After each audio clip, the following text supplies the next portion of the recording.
আসসালামাইকুম প্রিয় ভিউয়ার্স, আমি এখন অবস্থান করছি নওগাঁর নওগাঁ রোড।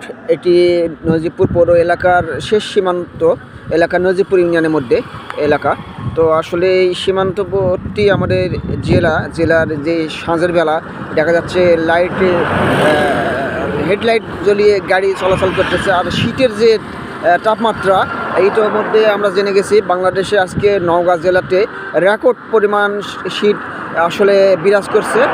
সেটা দেখার আমি চেষ্টা করছি, শীতের যে মৌসুমে মানুষ কিভাবে চলাচল করতেছে, এই শীতকে উপেক্ষা করে আমি দেখানোর চেষ্টা করতেছি। আপনারা দেখুন কিভাবে যাচ্ছে শীত উপেক্ষা করে এই যে স্কুলগামী এবং পথচারীরা। আসলে শীতের যে তাপমাত্রা, এটি আসলে দেখার মতো।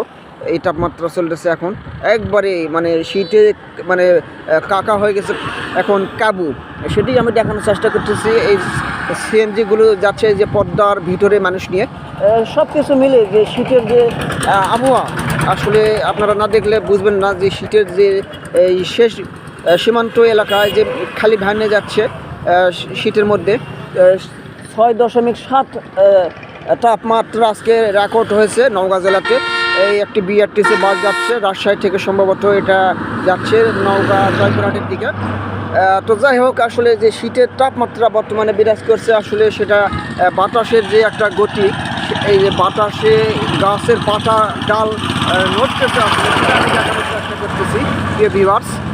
সব কিছু মিলে আসলে যে শীতের টান যে উত্তেজনা, যেটা মানুষের শীতে কাবু হয়ে গেছে, এই যে শ্রমজীবীরা আসলে বাড়ি ফিরছে নারীর টানে। ধন্যবাদ সবাইকে, ভালো থাকুন, সুস্থ থাকুন।